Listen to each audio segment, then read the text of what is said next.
بسم اللہ الرحمن الرحیم الحمد للہ وکفى وسلام على عباده الذین اصطفى اما بعد فاعوذ باللہ من الشیطان الرجیم بسم اللہ الرحمن الرحیم ان الذين قالوا ربنا الله ثم استقاموا تتنزل عليهم الملائكة ألا تخافوا ولا تحزنوا وأبشروا بالجنة التي كنتم توعدون نحن أولياؤكم في الحياة الدنيا وفي الآخرة ولكم فيها ما تشتهي أنفسكم ولكم فيها ما تدعون نزلا من غفور رحيم ومن أحسن قولا ممن دعا إلى الله وعمل صالحا وقال إنني من المسلمين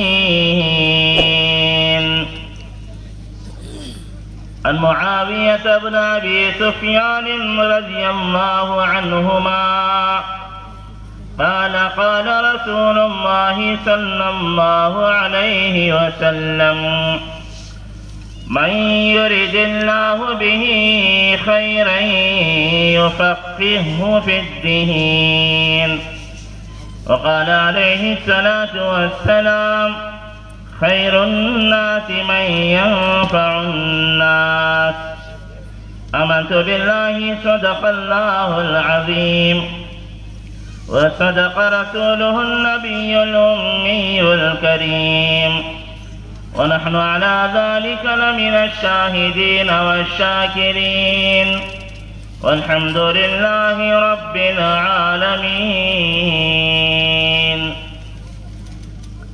محترم قابل قدر بزرگوں دوستو، اللہ رب العالمین کا کرم احسان ہے کہ رب العالمین نے ہم تمام کو یہاں دین کی نسبت پر جڑنے اور جمع ہونے کی توفیق عطا فرمائی۔ ہم اپنی مرضی سے نہیں آئے، ہم اللہ کی مرضی سے آئے ہیں۔ ہم آئے نہیں بلکہ اللہ نے ہمیں بلایا ہے۔ یہ اللہ کی طرف سے توفیق ہوتی ہے، انسان کے بس میں کوئی چیز نہیں ہے۔ جو بھی ہم عمل کرتے ہیں وہ اللہ کی توفیق سے کرتے ہیں۔ اللہ نے ہمارے اوپر نظر کرم فرمائی کہ اللہ نے ہمیں یہاں بلا لیا، اور یہ ہمارا اجتماع 2 دن کا اجتماع ہے۔ آج اس کا پہلا دن ہے اور یہ دوسری مجلس ہے۔ کل شام تک لوگ آتے رہیں گے، بہت سارے لوگ صرف دعا میں شرکت کرنے کے لیے آتے ہیں برکتاً، لیکن جو پہلے آتے ہیں ان کا مقام و مرتبہ بڑا ہے۔ والسابقون الاولون من المہاجرین والانصار، دین میں سبقت کرنے والے انصار و مہاجرین ہیں، اور دین میں جو سبقت کرتے ہیں، دین میں آگے بڑھتے ہیں، اللہ ان کے درجوں کو بھی آگے بڑھاتے ہیں۔ صحابہ رضی اللہ عنہم میں سب سے پہلے سبقت کرنے والے نبی پاک صلی اللہ علیہ وسلم کی دعوت پر حضرت صدیق اکبر رضی اللہ تعالی عنہ ہیں۔ مردوں میں، عورتوں میں حضرت خدیجہ کبریٰ رضی اللہ تعالی عنہا ہیں، بچوں میں حضرت علی رضی اللہ تعالی عنہ ہیں، غلاموں میں حضرت زید رضی اللہ تعالی عنہ ہیں۔ یہ دین میں سبقت کرنے والے، پہلے نمبر پر آنے والے۔ تو اجتماع کی دعوت دی گئی، آپ حضرات پہلے دن آ گئے، اور بہت سارے حضرات کیا ہے ظہر سے پہلے بھی آ گئے۔ یہ اولین پہلی صف کے لوگ ہیں، ان کی بڑی فضیلت قرآن و حدیث میں آئی ہے۔ اللہ اور اس کے رسول صلی اللہ علیہ وسلم کے نام پر لبیک کہنا اور اپنے آپ کو حاضر کرنا یہ بڑی سعادت مندی کی بات ہے۔ فضیلت جمعہ میں آتا ہے جو جمعہ کے دن پہلے صف میں اول نمبر پر آتا ہے اس کو زیادہ ثواب ہے قربانی کا، جو دوسرے نمبر پر آتا ہے وہ دوسرے درجے کا۔ مراتب بیان کیے گئے ہیں۔ یہ حضرات صحابہ کرام رضی اللہ عنہم اجمعین کی جو جماعتیں تھیں، انصار و مہاجرین، جو دین کے نام پر اللہ اور اس کے رسول صلی اللہ علیہ وسلم کے حکموں پر قربان ہوتے تھے، بچے بھی، جوان بھی، بوڑھے بھی، عورتیں بھی۔ ادھر اعلان ہوتا ففروا الی اللہ، اللہ کے راستے میں نکلو، اللہ کی طرف دوڑو، تو صحابہ حاضر ہو جاتے۔ جنگ بدر کے موقع پر اللہ کے نبی صلی اللہ علیہ وسلم نے صحابہ کا انتخاب کیا، صفیں درست صحابہ کو انتخاب کر رہے تھے۔ دو چھوٹے بچے آئے، معاذ اور معوذ رضی اللہ عنہما، آ کر عرض کیا یا رسول اللہ ہم بھی حاضر ہیں، ہمیں بھی لے جائیے۔ اللہ کے نبی صلی اللہ علیہ وسلم نے فرمایا تم بچے ہو، اپنے گھر میں رہو، اپنی ماں کے پاس، تمہاری ضرورت نہیں میدان جنگ میں۔ بچوں نے بڑا اصرار کیا، اس میں اپنے جذبے اور شوق کا اظہار کیا، یا رسول اللہ اجازت دے دیجئے، ہم حاضر ہونا چاہتے ہیں۔ تو بچوں کے اصرار پر اللہ کے نبی صلی اللہ علیہ وسلم نے بڑے بھائی کو اجازت دے دی، حضرت معاذ رضی اللہ تعالیٰ عنہ، کہ تم بڑے ہو، تم آ سکتے ہو۔ چھوٹے بھائی کو منع کیا کہ تم گھر پر رہو۔ چھوٹے بھائی نے اصرار کیا کہ یا رسول اللہ مجھے بھی اجازت دے دیجئے، میں بھی آ جاؤں گا۔ تو اللہ کے نبی صلی اللہ علیہ وسلم نے منع فرمایا، تو بچے نے بڑا اصرار کیا اور کہا کہ اللہ کے نبی صلی اللہ علیہ وسلم آپ میرے بڑے بھائی سے میرا مقابلہ کرا دیجئے، کشتی لڑائی ہم دونوں بھائیوں، اگر میں کشتی میں اپنے بڑے بھائی کو مار دوں تو مجھے آپ لے کر جانا، اگر میں ہار جاؤں تو مجھے چھوڑ جانا۔ یہ جذبے تھے بچوں کے۔ علامہ اقبال رحمۃ اللہ علیہ فرماتے ہیں جب انتخاب کر رہے تھے اللہ کے نبی صلی اللہ علیہ وسلم، یہ بچے ایڑیاں اٹھا کر پنجوں کے بل کھڑے ہو رہے تھے تاکہ ہم بڑے نظر آئے۔ تو علامہ اقبال نے فرمایا وہ طفل کیا گرے جو پنجوں کے بل چلے۔ تو اللہ کے نبی صلی اللہ علیہ وسلم نے کشتی کرائی دونوں بچوں کی، دونوں بھائیوں کی۔ دونوں بھائی جب کشتی کے لیے ہاتھ ملائے تو چھوٹے بھائی نے بڑے بھائی کے کان میں کہا بھیا آپ کو تو اللہ کے نبی صلی اللہ علیہ وسلم نے اجازت دے دی، آپ کا تو مسئلہ حل ہو گیا، آپ میرے لیے آپ نیچے ہو جائیے، میں آپ کا اوپر ہو جاؤں گا، میں جیت جاؤں گا تو مجھے بھی کیا ہے اجازت مل جائے گی۔ تو اللہ کے نبی بڑے بھائی نے ایسا ہی کیا، مقابلہ ہوا، چھوٹے بھائی نے بڑے بھائی کو چت کر دیا، زمین پر پٹک دیا۔ اللہ کے نبی صلی اللہ علیہ وسلم پیٹھ پر سب کے شاباشی دی اور دونوں کو اجازت دی۔ جنگ بدر کے لیے روانہ ہوئے، سامنے دشمن کی صفیں بن رہی تھی، ابو جہل کمانڈر تھا، سپہ سالار تھا، ادھر اللہ کے نبی صلی اللہ علیہ وسلم سپہ سالار تھے، صفیں درست فرما رہے تھے، جنگ کی صف بندی ہو رہی تھی۔ تو اللہ کے نبی صلی اللہ علیہ وسلم یہ دونوں بچوں کو حضرت عبد الرحمن بن عوف رضی اللہ تعالیٰ عنہ کے دائیں بائیں کھڑا کیا۔ جب دائیں بائیں حضرت عبد الرحمن بن عوف رضی اللہ تعالیٰ عنہ کے دو بچے ہیں، تو حضرت عبد الرحمن بن عوف رضی اللہ تعالیٰ عنہ کے دل میں خیال آیا کہ میرے آزو بازو دو جوان ہوتے تو بڑا اچھا تھا، جو میرے کام آتے، میرے مددگار بنتے۔ یہ بچے ہیں میری کیا مدد کریں گے اگر کوئی تکلیف پیش آ جائے۔ حضرت عبد الرحمن بن عوف رضی اللہ عنہ کہتے ہیں کہ میں اتنا سوچ ہی رہا تھا، میرے دل میں بات آ رہی تھی، اتنے میں ایک نے پوچھا کہ چچا جان آپ ابو جہل کو جانتے ہیں؟ تو حضرت عبد الرحمن بن عوف رضی اللہ عنہ نے پوچھا کیوں، کیا بات ہے؟ سنا ہے کہ وہ ہمارے نبی صلی اللہ علیہ وسلم کی شان میں گستاخی کرتا ہے۔ دوسرے بھائی نے بھی یہی سوال کیا۔ اس وقت تک اطمینان سے سانس نہیں لیں گے جب تک کہ اس کو جہنم رسید نہ کر دیں۔ تو عبد الرحمن بن عوف رضی اللہ تعالیٰ عنہ نے اشارہ کیا کہ وہ جو سامنے کے سمت مخالف میں صفوں کی جو درستگی کر رہا ہے وہی ابو جہل ہے۔ دونوں بچے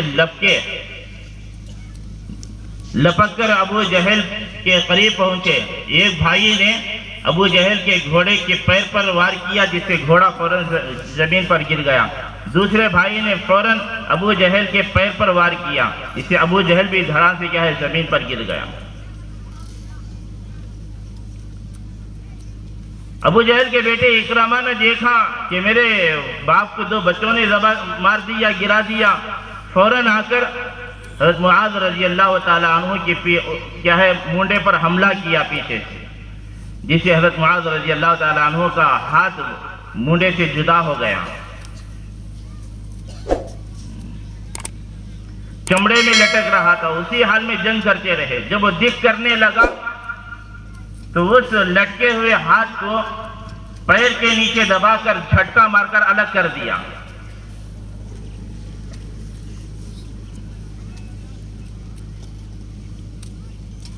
حضرت یوسف علیہ السلام کے حسن و جمال کو دیکھ کر مصر کی عورتوں نے پھل فروٹ کاٹنے کے بجائے اپنی انگلیاں کاٹ لی تھی۔ حضرت یوسف علیہ السلام کے حسن و جمال کو دیکھ کر کہا کہ تو انسان نہیں، تو فرشتہ ہے۔ خوبصورتی کا پیکر۔ مصر کی عورتوں نے حضرت یوسف علیہ السلام کے حسن و جمال کو دیکھ کر انگلیاں کاٹ لیے۔ صحابہ نے میرے رات کے آقا حضرت رسول اللہ صلی اللہ علیہ وسلم کو دیکھ کر اپنے آپ کو کٹا دیا۔ چھوٹی سی ہم کو خراش آ جائے ہم برداشت نہیں کر سکتے، یہاں مونڈا ہاتھ ہی مونڈے سے جدا ہو گیا اور اس کو جھٹکا دے کر کیا ہے بدن سے جدا کر دیا۔ کیوں؟ جمال نبی صلی اللہ علیہ وسلم کا نظارہ کیا تھا، اللہ کے نبی صلی اللہ علیہ وسلم کو آنکھوں سے دیکھا تھا، تو اللہ کے نبی صلی اللہ علیہ وسلم پر جان دینا ان کے لیے بائیں ہاتھ کا کھیل تھا۔ یہ جذبے تھے حضرت صحابہ کرام رضی اللہ عنہم کے بچوں کے۔ حضرت سمیہ رضی اللہ تعالی عنہ بڑھاپے کے حالت میں اسلام قبول کی۔ ابو جہل نے ہاتھوں اور پیروں میں رسیاں باندھ کر مکے میں کعبۃ اللہ کے پاس کھینچ کر لایا اور کہا کہ سمیہ اپنے بڑھاپے پہ ترس تھا اور محمد کے دین پر چھوڑ دو، محمد کے دین کو چھوڑ دے تجھے آزاد کر دوں گا۔ 90 سال کی بوڑھی عورت نے کیا کہا حضرت سمیہ رضی اللہ تعالی عنہ نے؟ ابو جہل مکے کے پہاڑ اپنی جگہ سے ہٹ سکتے ہیں، لیکن سمیہ نے جس نبی کا کلمہ پڑھا ہے، جس اللہ اس کے رسول صلی اللہ علیہ وسلم کو تسلیم کیا ہے، جس قرآن کی تقدس کو مانا ہے، پلک جھپکنے کے برابر سودا نہیں ہو سکتا۔ اور اسلام کے نام پر، دین کے نام پر سب سے پہلے شہادت حاصل کی حضرت سمیہ رضی اللہ تعالی عنہ۔ یہ بوڑھی عورتوں کی جذبے تھے۔ مدینے کے انصار نے کہا کہ اللہ کے نبی صلی اللہ علیہ وسلم آپ اگر حکم فرمائے تو ہم پہاڑوں سے چھلانگ لگا کر اپنی جان دے دیں گے آپ پر، اگر آپ سمندر میں کودنے کے لیے کہیں گے تو ہم سمندروں میں کود جائیں گے۔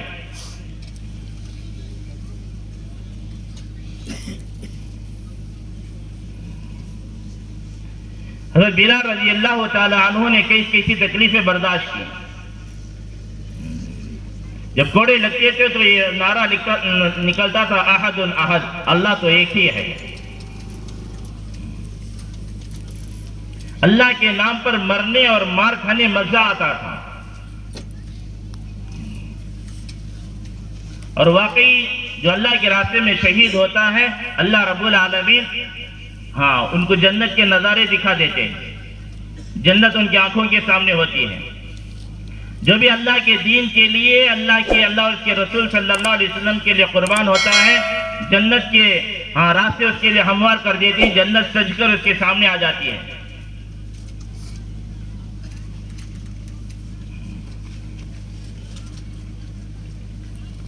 اس لیے میدان جنگ میں مر رہے ہیں، شہید ہو رہے ہیں، کیا کہہ رہے ہیں؟ فزت ورب الکعبہ، رب کعبہ کی قسم میں کیا ہے کامیاب ہو گیا۔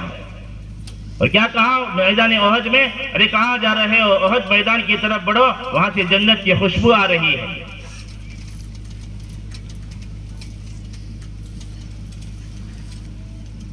تو اس دین پر اس کے اللہ اور اس کے رسول صلی اللہ علیہ وسلم پر قربان ہونا ایمان والے کا شیوا ہے۔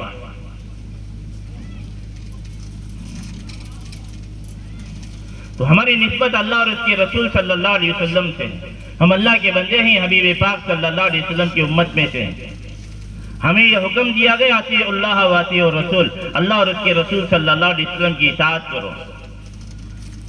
جب ہم نے کلمہ پڑھ لیا لا الہ الا اللہ محمد رسول اللہ، تو ہم دین کے تابع ہیں، ہم آزاد نہیں ہیں۔ ہم کو اپنے آپ کو دین کے تابع کر دینا چاہیے۔ جس وقت جو اللہ اور اس کے رسول صلی اللہ علیہ وسلم کا حکم ہمارے سامنے آئے، ہم کو کیا ہے؟ سر تسلیم خم کر دینا چاہیے، اور اس دین پر اور اللہ اور اس کے رسول صلی اللہ علیہ وسلم کے اطاعت پر استقامت سے جمے رہیں گے تو اللہ تعالیٰ کے وعدے ہیں ایمان والوں کے ساتھ۔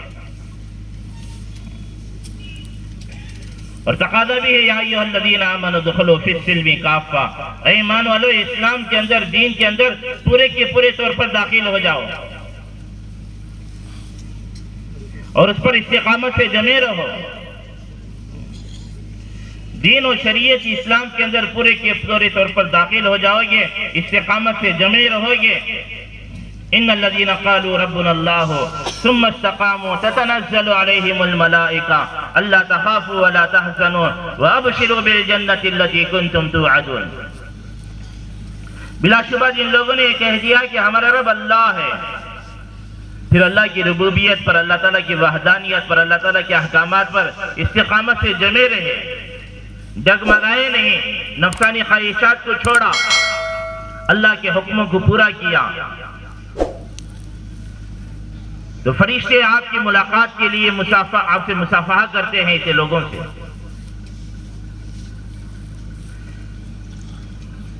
اللہ تخافوا ولا تحزنوا، ایسے لوگوں کو اللہ تعالیٰ خوف و غم سے کیا ہے نجات دیتے ہیں، کسی چیز کا ان کو ڈر نہیں ہوتا، کسی چیز کا خوف نہیں ہوتا، وہ ٹینشن فری ہوتے ہیں، خوف و غم ان کے نزدیک نہیں بھٹکتا۔ وَأَبْشِرُوا بِالْجَنَّةِ الَّتِي كُنْتُمْ تُوعَدُونَ، اور ایسے لوگوں کے لیے جنت کے وعدے ہیں۔ نَحْنُ أَوْلِيَاؤُكُمْ فِي الْحَيَاةِ الدُّنْيَا وَفِي الْآخِرَةِ، ہم تمہارے دوست ہیں دنیا کی زندگی میں بھی اور آخرت میں بھی۔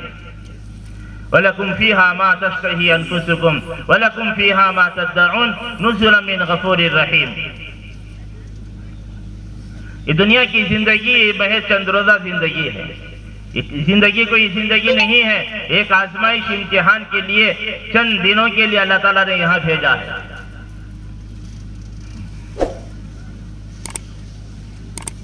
کس لیے بھیجا ہے؟ لِيَبْلُوَكُمْ أَيُّكُمْ أَحْسَنُ عَمَلًا، یہ دیکھیں، یہ پرکھیں کہ کون اچھے عمل کر کے آتا ہے، کون حسن عمل ساتھ لے کے آتا ہے، اپنے ایمان کو بنا کر سنوار کر اپنے اعمال کو کیا ہے خوبصورت بنا کر اللہ کے سامنے کون پیش کرتا ہے۔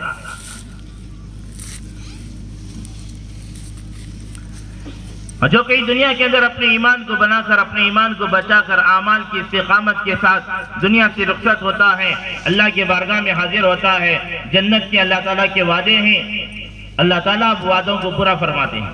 وَلَكُمْ فِيهَا مَا تَشْتَهِي أَنفُسُكُمْ وَلَكُمْ فِيهَا مَا تَدَّعُونَ نُزُلًا مِّنْ غَفُورٍ رَحِيمٍ۔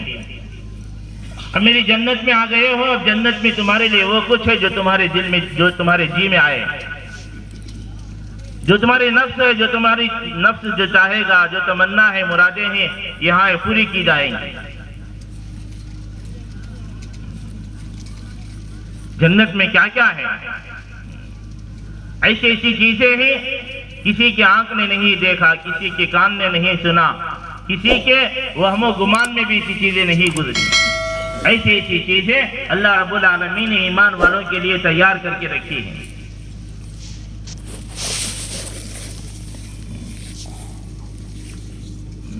اللہ تعالیٰ کے وعدے ہیں، اللہ تعالیٰ کے وعدوں پر یقین کریں گے تو عمل کرنا آسان ہوگا۔ فیصلے یقین پر ہوتے ہیں، شک پر فیصلے نہیں ہوتے، کامل یقین، شک کی گنجائش ہی نہیں دین کے اندر، اسلام کے اندر۔ سارا دین قرآن ہے، فرما دیا شروع میں اللہ تعالیٰ نے فرما دیا ذالک الکتاب لا ریب فیہ۔ کتاب پڑھنے سے پہلے، آگے جانے سے پہلے یہ بات ذہن میں دیکھ لو کہ اس میں کوئی شک و شبہ نہیں، پوری بات یقینی ہے، گارنٹی ہے، جنت ہے تو ہے، جہنم ہے تو ہے۔ جنت کے ہونے میں کوئی شک نہیں، جہنم کے ہونے میں کوئی شک نہیں۔ جنت میں جانے والا ہی کامیاب ہے اور دوزخ سے بچنے والا ہی کامیاب ہے۔ فمن زحزح عن النار وادخل الجنۃ فقد فاز۔ جو جہنم سے بچا لیا گیا، جو جنت میں داخل ہو گیا، وہی کامیاب ہے۔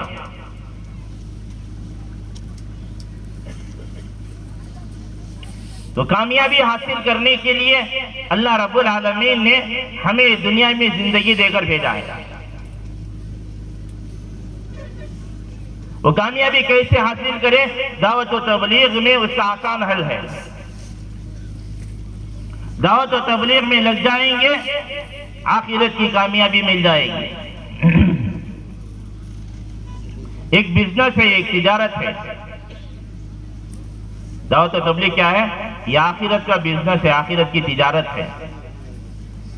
یہ کوئی معمولی کام نہیں ہے، بہت بڑا کام ہے، اس سے ہماری آخرت بنتی ہے۔ یہاں آپ کو دنیا کمانے، دنیا بتانے، دنیا سمجھانے کے لیے آپ کو نہیں بلایا گیا۔ یہاں آپ کو آخرت کمانے، آخرت سمجھنے، آخرت میں کامیاب ہونے کے لیے آپ کو بلایا گیا ہے۔ اللہ تعالیٰ خود ارشاد فرماتے ہیں یا ایھا الذین آمنوا هل ادلکم علی تجارۃ تنجیکم من عذاب علیم تؤمنون باللہ ورسولہ۔ ایمان والو، میں تمہیں ایک تجارت بتاؤں، ایک بزنس بتاؤں، وہ کیا ہے؟ اس کا فائدہ سب سے بڑا کیا ہے؟ تنجیکم من عذاب علیم۔ وہ تجارت، وہ بزنس میں کیا ہے؟ دردناک عذاب سے بچائے گا۔ کیا ہے؟ تؤمنون باللہ ورسولہ، اللہ اور اس کے رسول صلی اللہ علیہ وسلم پر ایمان لاؤ، یعنی اللہ اور اس کے رسول صلی اللہ علیہ وسلم کی کامل اطاعت و پیروی کرو، دردناک عذاب سے بچ جاؤ گے۔ جہنم حق ہے، جہنم کے عذابات حق ہیں۔ بڑی خطرناک جہنم ہے جس سے اللہ کے نبی صلی اللہ علیہ وسلم نے خود پناہ مانگی ہے۔ اللہم انی اعوذ بک من عذاب جہنم، اے اللہ جہنم اور جہنم کے عذاب سے میں تیری پناہ مانگتا ہوں۔ ہر نماز میں اللہ کے نبی صلی اللہ علیہ وسلم یہ دعا پڑھتے تھے۔ تو دردناک عذابات سے حفاظت کیا ہے؟ بچاؤ اللہ اور اس کے رسول صلی اللہ علیہ وسلم کی اطاعت و فرما برداری ہے۔ تو دعوت و تبلیغ کیا ہے؟ یہ آخرت بنانے کی محنت ہے، ایمان بنانے کی محنت ہے، اللہ اور اس کے رسول صلی اللہ علیہ وسلم کی اپنانے کی محنت ہے، جو اصل زندگی کا مقصد ہے، جو ہمیں غفلت و بھلاہٹ سے کیا ہے؟ بچانے کے لیے ہے۔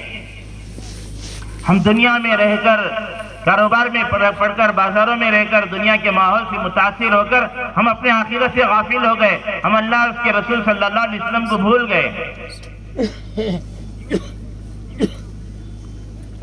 اللہ تعالیٰ ہمارا رب ہے، ہمارا پروردگار ہے، وہ ہم سے محبت کرتا ہے، وہ ہمیں بے انتہا چاہتا ہے، وہ رؤوف الرحیم ہے، وہ 70 ماؤں سے زیادہ محبت کرتا ہے، وہ ہمیں اپنی طرف بلاتا ہے، لیکن ہم کیا ہے؟ اللہ کو چھوڑ کر ہم غفلت و لاپرواہی کی زندگی بسر کر رہے ہیں۔ اللہ تعالیٰ فرماتی ہے یا عبادی الذین اسرفوا علی انفسہم لا تقنطوا من رحمت اللہ ان اللہ یغفر الذنوب جميعا انہ هو الغفور الرحیم۔ اے میرے بندو، اے میرے پیارے بندو، یا عبادی، اے میرے بندو، اللہ تعالیٰ پیار و محبت سے خطاب کر رہے ہیں۔ جیسا ماں اپنے بچے سے میرے پیارے بیٹے، اے میرے بیٹے کہہ کر پکارتی ہے، اس پیارے انداز سے اللہ رب العالمین پکارے کسے؟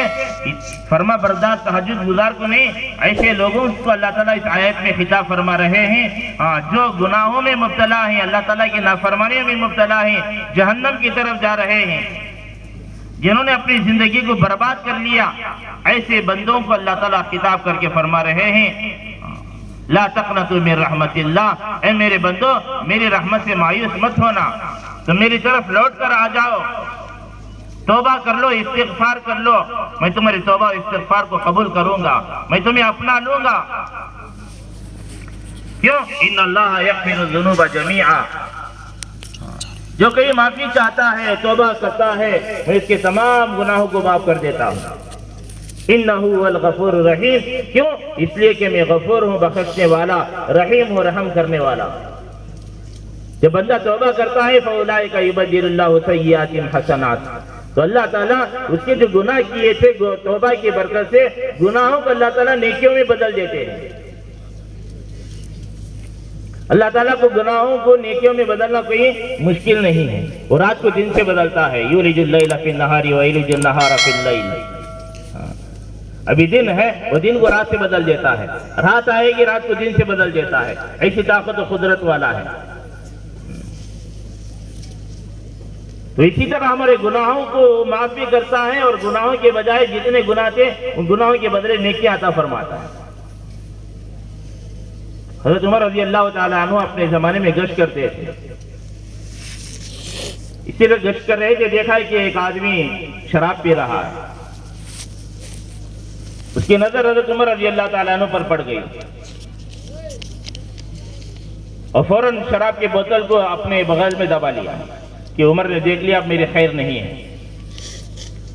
حضرت عمر رضی اللہ تعالیٰ عنہ سامنے آئے اور پوچھا کیا کر رہے تھے، بغل میں کیا ہے؟ اس نے کہا کہ سرکہ ہے، سرکہ جو کھٹا پانی بریانی میں کھانے میں ڈالتے ہیں۔ تو حضرت عمر رضی اللہ، اور وہ دل ہی دل میں نادم ہوا، شرمندہ ہوا، اے اللہ میں توبہ کرتا ہوں، آئندہ سے میں شراب نہیں پیوں گا۔ دل ہی دل میں نادم و شرمندہ ہوا، توبہ کیا، اللہ کی طرف متوجہ ہوا۔ حضرت عمر رضی اللہ تعالیٰ عنہ اس کی وہ شراب کی بوتل لے کر سونگے تو واقعی وہ شراب کیا ہے، سرکے میں بدل گئی۔ ابھی وہ شراب تھی، اللہ رب العالمین نے اس کی توبہ و استغفار پر کیا ہے شراب کو سرکے میں بدل دیا۔ جو اللہ تعالیٰ شراب کو سرکے میں بدلنے پر قادر ہے، وہ ہمارے گناہوں کو نیکیوں سے کیوں نہیں بدلتا؟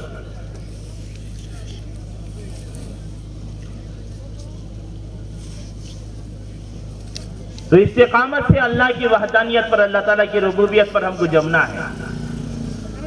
تھوڑی دن کی مشقتیں ہیں، تھوڑی دن کے مجاہدے ہیں، تو اللہ تعالیٰ کے وعدوں پر یقین کریں گے تو ہمیں عمل کرنا آسان ہوگا۔ حضرت موسیٰ علیہ السلام کی والدہ سے اللہ رب العالمین نے فرمایا وَأَوْحَيْنَا إِلَىٰ أُمِّ مُوسَىٰ أَنْ ارْضِعِيهِ فَإِذَا خِفْتِ عَلَيْهِ فَأَلْقِيهِ فِي الْيَمِّ وَلَا تَخَافِي وَلَا تَحْزَنِي إِنَّ رَادُّهُ إِلَيْكِ وَجَاعِلُهُ مِنَ الْمُرْسَلِينَ۔ جب فرعون نے یہ آرڈر جاری کر دیا کہ بنی اسرائیل میں جو بھی لڑکا پیدا ہو اس کو ذبح کر دیا جائے، اب موسیٰ علیہ السلام پیدا ہوئے، موسیٰ علیہ السلام کی والدہ کو خوف ہوا کہ فرعون کی پولیس میرے بچے کو دیکھ لے گی تو ذبح کر دے گی۔ حضرت موسیٰ علیہ السلام کی والدہ کے دل میں خوف ہوا، بچے کی ممتا جاگ اٹھی، اللہ کی طرف متوجہ ہوئی، تو اللہ رب العالمین نے وحی فرمائی کہ موسیٰ اپنے بچے کو دودھ پلاؤ اور صندوق میں ڈالو، بچے کو دریا میں ڈال دو، ولا تخافی ولا تحزنی، ڈرنے کی ضرورت نہیں ہے، غم کھانے کی ضرورت نہیں۔ ان رادوہ الیک وجاعلہ من المرسلین، تم ایسا کرو گی تو میرا وعدہ ہے کہ میں تمہارے بچے کو واپس لوٹاؤں گا، واپس ہی نہیں لوٹاؤں گا بلکہ پیغمبر بناؤں گا، نبی بنا کر واپس لوٹاؤں گا۔ حضرت موسیٰ علیہ السلام کی والدہ کو اللہ تعالیٰ کے وعدے پر یقین ہوا، بڑے کو بول کر، کارپینٹر کو بول کر کیا ہے صندوق بنائی، بچے کو دودھ پلایا اور دریا میں ڈال دیا، دریائے نیل میں۔ پھر کیا ہوا سارے حضرات واقعہ جانتے ہیں، مشہور واقعہ ہے۔ حضرت موسیٰ علیہ السلام فرعون کے محل میں پہنچے، وہاں پرورش ہوئی، اللہ نے واپس لوٹا لیا، کسی کا دودھ نہیں قبول کیے، وحرمنا علیہ المراضع، تمام عورتوں کی دودھ کو حرام کر دیا، ان کی بہن آئی اور کہا کہ میں ایک ایسی عورت کو جانتی ہوں شاید کہ بچہ اس عورت کا دودھ پی لے۔ حضرت آسیہ نے کہا کہ جلدی جا بلا کر لا۔ فرعون کو شک ہوا، حضرت موسیٰ علیہ السلام کی بہن کے سر کے بال پکڑ کر جھٹکا مارا اور پوچھا بتا تو کون ہے، کہیں اس کی تو رشتہ دار تو نہیں ہے؟ اس نے کہا کہ بادشاہ آپ کیسی بات کر رہے ہیں، آپ ہمارے بادشاہ ہیں، ہم آپ کی رعایا ہیں، آپ کو سکھ پہنچانا، آپ کو کیا ہے راحت پہنچانا ہمارا کام ہے۔ تو فرعون کی بیوی دل دے بیٹھی تھی حضرت آسیہ رضی اللہ تعالیٰ عنہ، کہا تھا کہ اس کو ذبح مت کرنا، عسى ان ينفعنا او نتخذه ولدا، یہ ہمارے نفع کے لیے ایک چیز ہو گیا اور کیا ہم اس کو اپنا لڑکا بنا لیں گے، ہمیں بچے نہیں، یہ ہمارا بچہ ہوگا۔ تو بیویوں کے بعد ہر خاوند مانتے ہیں، تو فرعون جیسا کیا ہے وقت کا ظالم بیوی کی بات مان لیا۔ اچھا آج تمہیں پسند ہے تو اس بچے کو رکھ لو، اب اس کو ذبح نہیں کرتے۔ تو حضرت آسیہ نے کہا کہ جلدی بلا کر لاؤ اس عورت۔ تو حضرت موسیٰ علیہ السلام کی بہن دوڑتی ہوئی آئی، امی جلدی کرو، بچہ کیا ہے کسی کا دودھ نہیں پی رہا بھائی۔ تو حضرت موسیٰ علیہ السلام کی والدہ دوڑتی ہوئی آئی، اجنبی عورت کی طرح بن کر آئی۔ حضرت موسیٰ علیہ السلام کو دیکھ کر جو اللہ تعالیٰ کیا ہے عورت کے دل کے اندر ماں کی ممتا ہوتی ہے، اس وقت کہیں حضرت موسیٰ علیہ السلام اپنی ماں کی ممتا کو ظاہر نہ کر دے، ان کے دل سے ماں کی ممتا کو اللہ تعالیٰ نے اس وقت نکال دیا تھا۔ عورت کے اندر ماں کی ممتا کو ڈالتا کون ہے؟ اللہ ہی ڈالتا ہے۔ تو اس وقت حضرت موسیٰ علیہ السلام کی والدہ کے دل کے اندر جو ماں کی ممتا تھی اس کو نکال دیا، کیا ہے آنکھیں کھڑا کر کے ایک اجنبی عورت کی طرح داخل ہوئی۔ پھر سارا نظام ہوا، آسیہ نے کہا کہ یہیں رہ جاؤ، کہ میرے تو بیوی میرے بچے ہیں، دوسرا کام ہے گھر میں، میں یہاں کیوں رہوں، مجھے کیا پڑی یہاں رہنے کی۔ تو پھر ان کی بیوی نے کہا کہ صبح شام آ جایا کرو، ہم ماہانہ تمہارا کیا ہے وظیفہ مقرر کر دیں گے۔ تو یہ بات صحیح ہے۔ تو حضرت موسیٰ علیہ السلام کی پرورش فرعون کے محل میں،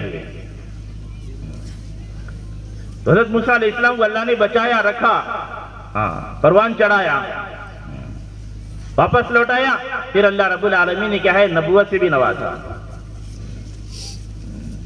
اللہ کا نظام چلتا ہے، وَمَكَرُوا وَمَكَرَ اللَّهُ وَاللَّهُ خَيْرُ الْمَاكِرِينَ۔ دنیا والے مکر کرتے ہیں لیکن اللہ کے سامنے کسی کا مکر نہیں چلتا۔ پھر شکوا فرعون کو، جب حضرت موسیٰ علیہ السلام رینگنے کی عمر کو ہوئے تو پھر اسے شک ہوا کہ کہیں یہ وہی بچہ نہ ہو جو میری سلطنت کو غرق کرنے والا ہے، اس کو میں آزماؤں گا، دیکھوں گا۔ تو آزمانے کے لیے دو طبق میں، ایک طبق میں انگارے رکھے، ایک طبق میں ہیرے رکھے، اور یہ تجویز اور یہ کہا کہ اگر یہ بچہ رینگتا ہوا جا کر اگر ہیرے پر ہاتھ رکھے گا، ہیرا ہاتھ میں اٹھائے گا تو یہی کیا ہے وہ بچہ ہے جو میری سلطنت کو ختم کرنے والا ہے۔ اگر انگارے اٹھائے گا تو یہ نہیں ہے، یہ وہ بچہ نہیں ہے۔ تو حضرت موسیٰ علیہ السلام رینگتے ہوئے جا رہے تھے، تو حضرت موسیٰ علیہ السلام کا ہاتھ ہیرے کے طبق پر جا رہا تھا۔ حضرت جبرائیل علیہ السلام تیزی سے آئے اور آ کر حضرت موسیٰ علیہ السلام کا ہاتھ ہیرے کے طبق سے ہٹا کر انگاروں کی طرف کر دیا۔ تو حضرت موسیٰ علیہ السلام کا ہاتھ انگارے میں گیا اور انگار کا ڈلہ لیا، حضرت موسیٰ علیہ السلام نے منہ میں رکھ لیا۔ بچوں کی عادت ہے اگر کوئی چیز دیتی تو منہ میں رکھ لیتے، تو اسی وجہ سے حضرت موسیٰ علیہ السلام کی زبان میں لکنت تھی جو جو آگ سے جل گئی تھی۔ حضرت جبرائیل علیہ السلام کئی مرتبہ آسمانوں سے کیا ہے تیزی سے زمین کی طرف آئے، ایک اس وقت جب موسیٰ علیہ السلام کا ہاتھ اس وقت ادھر جا رہا ہے، اور دوسرا حضرت یوسف علیہ السلام کو اللہ رب العالمین نے کیا ہے مصر کا بادشاہ بنانا تھا، مصر کا حاکم بنانا تھا، مصر کی کیا ہے کفر و ضلالت بت پرستی کے لوگوں کی ہدایت کا ذریعہ بنانا تھا۔ تو اللہ رب العالمین نے ایک نظام چلایا کہ بھائیوں نے دشمنی کی، حضرت یوسف علیہ السلام کو کنویں میں ڈالا۔ جب کنویں میں ڈالا تو اللہ رب العالمین نے جبرائیل سے حکم فرمایا کہ جبرائیل یوسف کے بھائی کنویں میں ڈال رہے ہیں، خبردار میرے یوسف کے جسم پر تھوڑی بھی خراش نہ آئے۔ تو آسمانوں سے آئے حضرت جبرائیل علیہ السلام تیزی سے اور آ کر اپنے آغوش میں حضرت یوسف علیہ السلام کو سنبھالے۔ تو اللہ تعالیٰ نے وحی فرمائی حضرت یوسف علیہ السلام کی طرف کہ ہم آپ کو کیا ہے نبی بنائیں گے، ہم آپ کو علم عطا فرمائیں، ہم آپ کو حکمت عطا فرمائیں گے.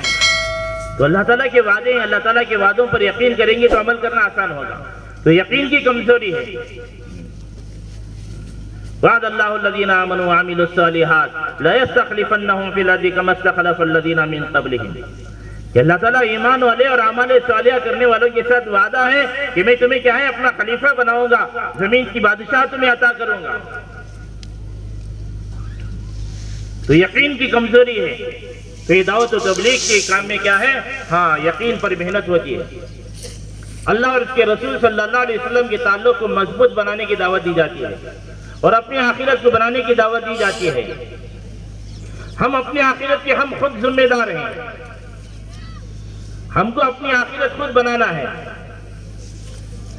دنیا اللہ تعالیٰ ہر ایک کی بنائیں گے، دنیا ہر ایک کی جل جائے گی، دنیا ہر ایک کی گزر جائے گی. وما من دابۃ فی الارض الا علی اللہ رزقها. یہاں تو ضرورت کا مسئلہ ہے، ہر ایک کی ضرورت اللہ تعالیٰ پوری کر دیں گے. روئے زمین پر جتنے بھی چلنے پھرنے والے جاندار ہیں، ہر ایک کی روزی روٹی کی ذمہ دار اللہ تعالیٰ ہے. کسی کو اللہ بھوکا نہیں سلاتے، اللہ کسی کو کیا ہے ننگا نہیں پھراتے. اللہ ہر ایک کو اس کی ضرورت کا کیا ہے سامان مہیا فرماتے ہیں. اتنی بڑی کائنات بنائی اللہ رب العالمین نے انسان کی دنیا میں آنے سے پہلے. اتنا بڑا نظام چلایا یہ سارا انسانوں کے لیے. ان الدنیا خلقت لکم، اور ہم کو کس لیے؟ وَإِنَّكُمْ خَلِقْتُمْ لِلْآخِرَةِ، تم کو آخرت کے لیے بنایا ہے. روزی روٹی کے مالک ہم ہیں، تم آخرت کے خود اپنے ذمہ دار ہو. وَلْتَنْظُرْ نَفْسٌ مَا قَدَّمَتْ لِغَدٍ، آنے والی کل کی زندگی کے واسطے تم نے کیا تیاری کر رکھی ہے اس کے بارے میں غور و فکر کرو.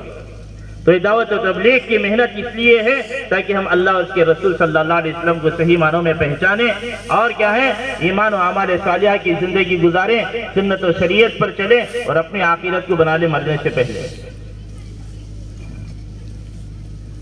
ہماری آخرت موت سے شروع ہو جاتی ہے.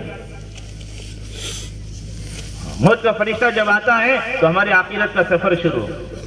تو اللہ فرما رہے اس سفر کے لیے تم نے کیا تیاری کر رکھی ہے، غور و فکر کرو.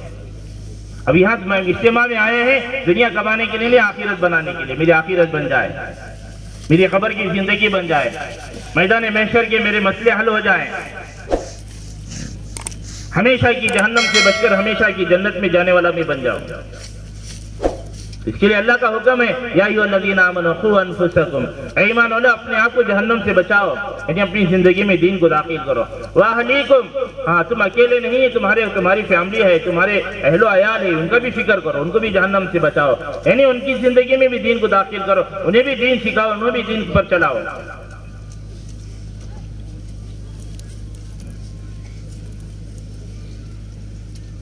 اور تم صرف اپنی فکر اپنے گھر والوں کی فکر نہیں، ہاں وَلِتُنذِرَ أُمَّ الْقُرَىٰ وَأَنذِرْ عَشِيرَتَكَ الْأَقْرَبِينَ، اپنے خاندان والوں کی فکر کرو، اپنے خاندان والوں کو دین سکھاؤ، ان کو دین پر چلاؤ، ان کو جہنم سے بچاؤ.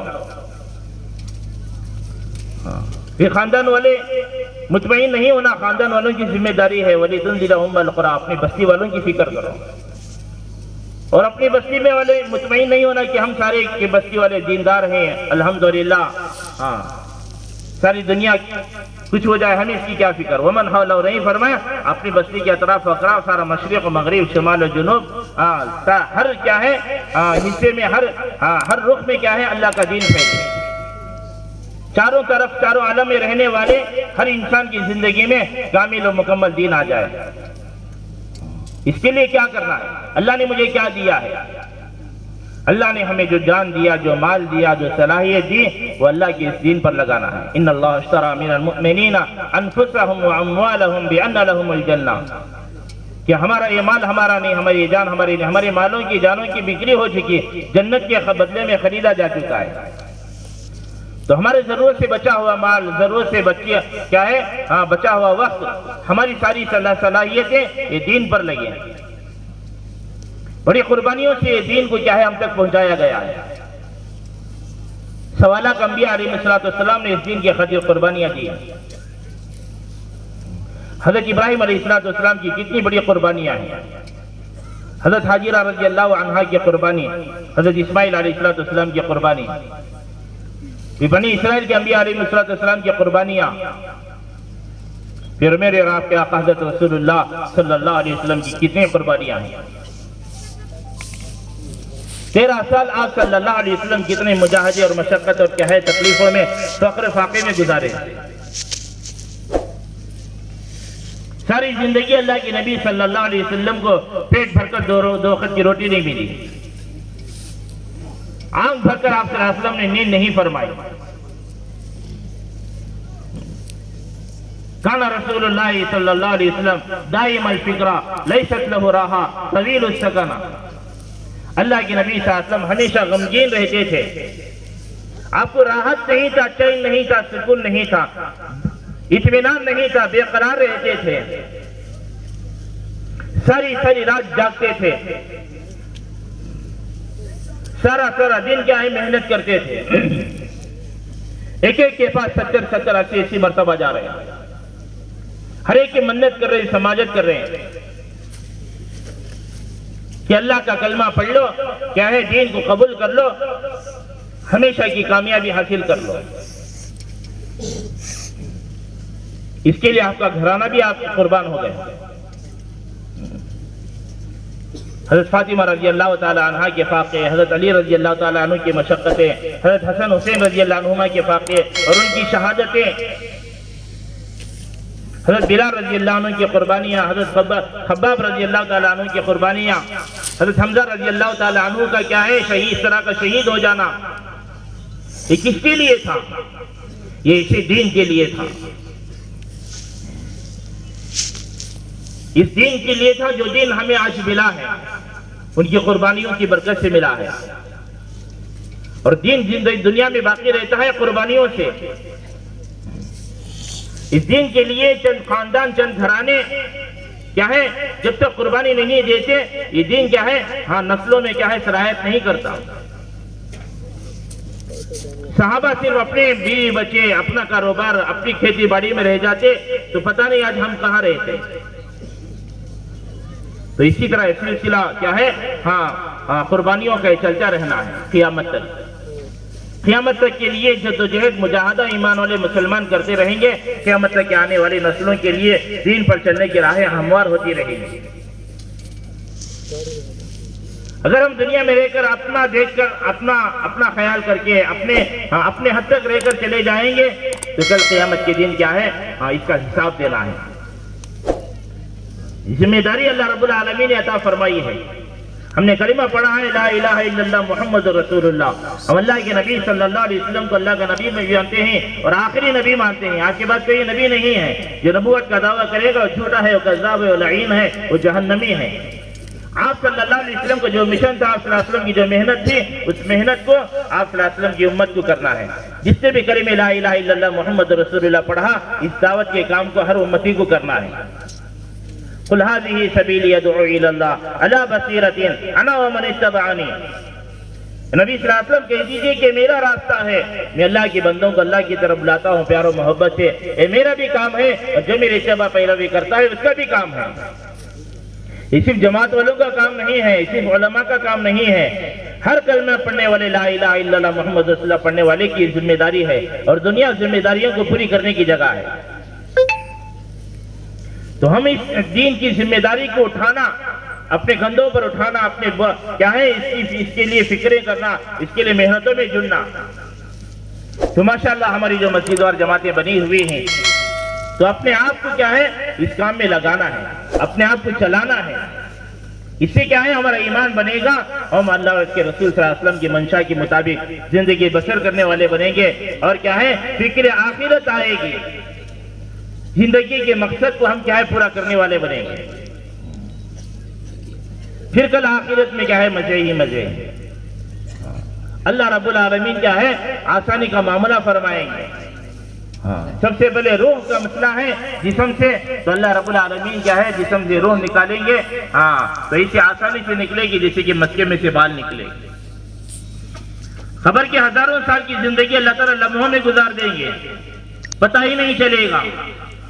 میدان محشر کا کانا مقدار 50,000 سنہ، ایک دن 50,000 سال کے برابر موتیوں کے ممبروں پر اللہ تعالیٰ کیا ہے دین کے محنت کرنے والے، دین کے کاموں کرنے والوں کو اللہ تعالیٰ بٹھائیں گے.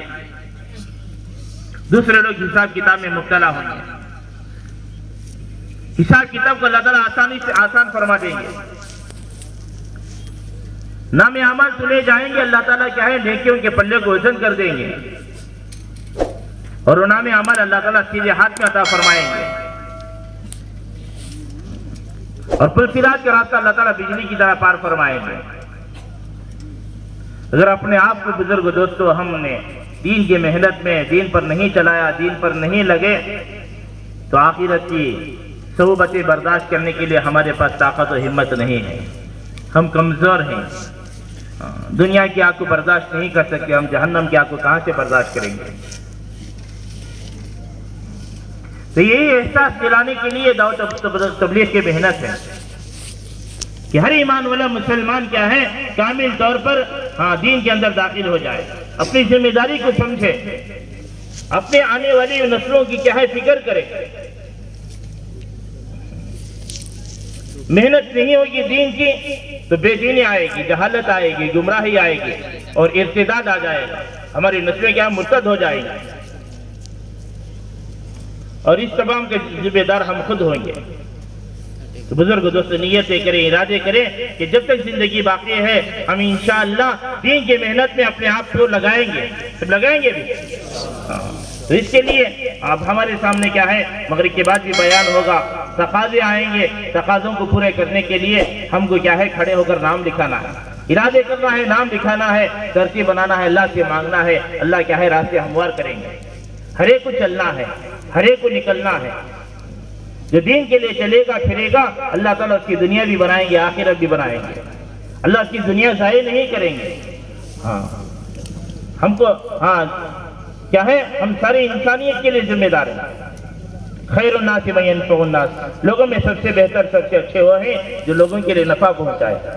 اس سے بڑا نفع کیا ہے کسی کو دین مل جائے, کوئی جہنم سے بچ جائے, یہ بڑے نفع کی چیز ہے. تو ساری انسانیت کو جہنم سے بچانا ہے, ساری انسانیت کو جنت میں لے جانا ہے.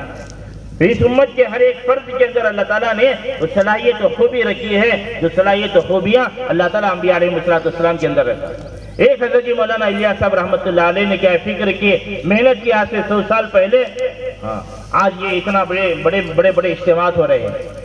یہ سارا کیا ہے کھاتا, یہ سارے نیکی حضرت مولانا الیاس صاحب رحمۃ اللہ علیہ کے کھاتے میں جائے گی. کل قیامت کے دن اس امت کے چند لوگ ایسے ہوں گے جن کے پیچھے لاکھوں کی تعداد میں لوگ کیا ہے جنت میں جائیں گے. لوگ پوچھیں گے یہ کون سے نبی ہیں, تو ان کو کہا جائے گا یہ نبی نہیں, یہ آخری نبی صلی اللہ علیہ وسلم کے امت کے وہ لوگ ہیں جو کیا ہے دین کی محنت کے لیے اپنے آپ کو قربان کیا, اپنے آپ کو چلائے. اللہ تعالیٰ نے ان کو ذریعہ بنا کر لاکھوں لوگوں کی اللہ تعالیٰ نے ہدایت عطا فرمائی.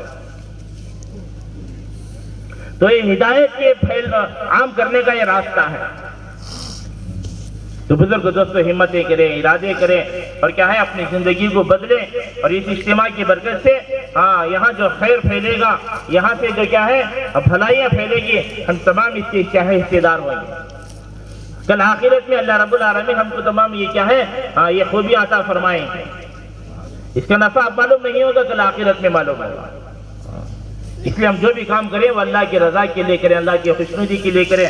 جب ہم وقت فارغ کر کے آئے ہیں تو ہم کیا ہے ضروریات سے فارغ ہونے کے لیے جو وقت دیا جاتا ہے اسی وقت میں ہم ضرورت سے فارغ ہو کر کیا ہے ہم اعمال میں اپنے آپ کو جوڑیں. 2 دن ہمارے کے لیے اجتماع کے لیے اللہ کے لیے ہیں, اللہ کے راستے میں ہم کیا ہے 2 دن دیے. تو ہمارا یہاں سونا, بیٹھنا, عبادت کرنا ہر ایک کیا ہے نیکی میں لکھا جاتا ہے. اور یہ مسجد کا بدل ہے. یہاں ایسے رہتے ہیں, مسجد میں رہتے ہیں, اعتکاف کی بھی نیت کر لیں. کہنا میں جب تک رہوں میں اعتکاف کی نیت کرتا ہوں. آپ کو کیا اعتکاف کی بھی ثواب مل جائے گا, جماعت کی نماز کا ثواب ملے گا, اور بڑی جماعت ہے. حدیث میں آتا ہے کیا ہے تنہا نماز سے کیا ہے جماعت کے ساتھ نماز پڑھنا 27 گنا ثواب زیادہ ہے. اور یہاں جتنا بڑا مجمع ہوگا اتنا بڑا ثواب ہوگا. تو ہم ساری جماعتیں کیا ہے مجمع میں کیا ہے پنڈال میں پڑھنے کی پوری کوشش کریں. تو کریں گے بھی. اللہ تعالیٰ ہم تمام کو کہنے سننے سے زیادہ عمل کرنے کی توفیق عطا فرمائے. ٹھیک ہے, ضرورت سے فارغ ہو جائیں. سبحان اللہ و بحمدہ, سبحانک اللہم و بحمدک, اشہد ان لا الہ الا انت, استغفرک.